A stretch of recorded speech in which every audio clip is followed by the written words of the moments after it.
1959, one of the biggest films in the world was this, Some Like It Hot. It starred, of course, the beautiful, stunning Marilyn Monroe, Tony Curtis, and Jack Lemmon.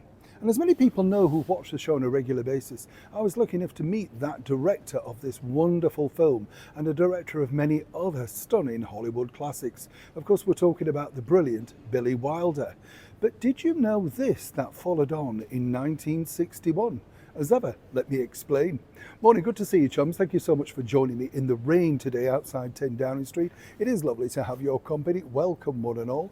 You know, when we think about classic films, I don't know about you, I do think about that one. It's brilliant, isn't it? From start to finish, George Raft pops up, so many other great names, and it was just wonderful. The songs, the story, the humour, which you wouldn't really get in a movie today.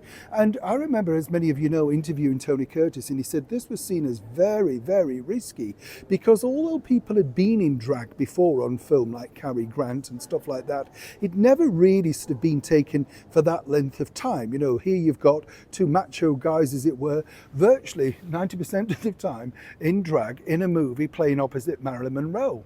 And many people might not know that, in fact, the movie was originally going to be shot in colour, but it was going to prove very expensive. A wise choice by Billy Wilder, because they knew that the very, shall we say, lacking in timekeeping Marilyn, well, that would have put the costs up even more, even way back when it was shot in 1958 at the Sam Goldwyn Studios.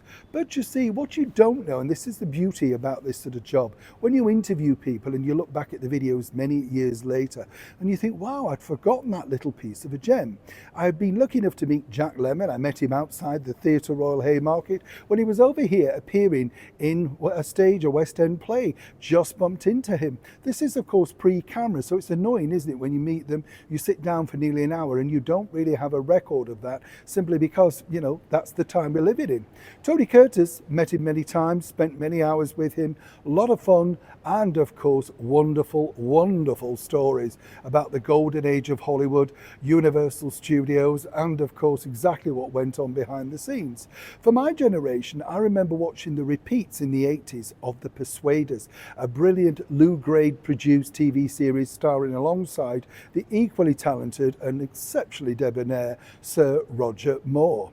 But what was interesting was that Tony told me in the video, which I didn't realise, was way back in 1961, they decided to make a TV version, a pilot of Some Like It Hot.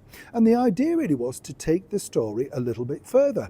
And both Jack Lemmon, Marilyn Monroe, and of course Tony himself were approached. Marilyn instantly turned it down. She was a movie star and signed to 20th Century Fox and didn't want to make a move into television at that particular point. Tony Curtis, though, was intrigued, as was Jack Lemmon. Now, the bosses were absolutely thrilled, and the idea really was to stack it with star names, of which the pilot included Rudy Vallee and the ubiquitous Liberace. Apparently, Liberace being offered the role, potentially that of Tony Curtis, if Tony didn't want to take the role.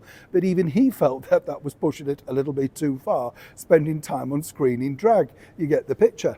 However, what Tony told me on camera was this, that when it came to making the pilot, they suddenly came up with the, we don't have much money. Now, both he and Jack Lemmon were very much respected movie stars, big hits at the box office, and could command huge fees. Television at this point was still sort of uncertain as to whether the movie cinemas would close and television would fully take off. So they agreed to a cameo. And according to Tony, his cameo in today's money would have been around about $1 million. It was $20,000, £20,000 UK money. And he believed that Jack Lemmon picked up the same. And the idea really for the movie was that they were both lying in hospital beds. And the idea also was that they'd had plastic surgery to finally change their look so they could continue in the band without the mob chasing them. You following the story, right? Now, they could only afford the producers one day's filming, and that's all it took to make that small cameo. And as Tony said, it was the best day's money he'd ever earned for doing so little. Lying in a bed all day, they were done by lunchtime. He and Jack Lemmon couldn't believe their luck. The TV bosses thought they could sell this particular pilot around the world, and they thought they were onto a big hit winner.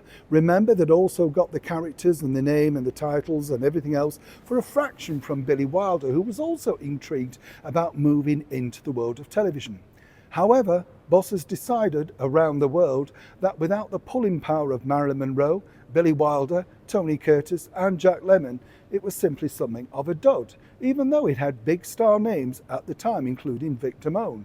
And that truly is the story of the missing pilot from 1961 that refused to be sold, based on the mega movie of 1959, the biggest box office movie of that year around the world, and continued to make millions of pounds through, well, reissues, VHSs and DVDs, even to this day.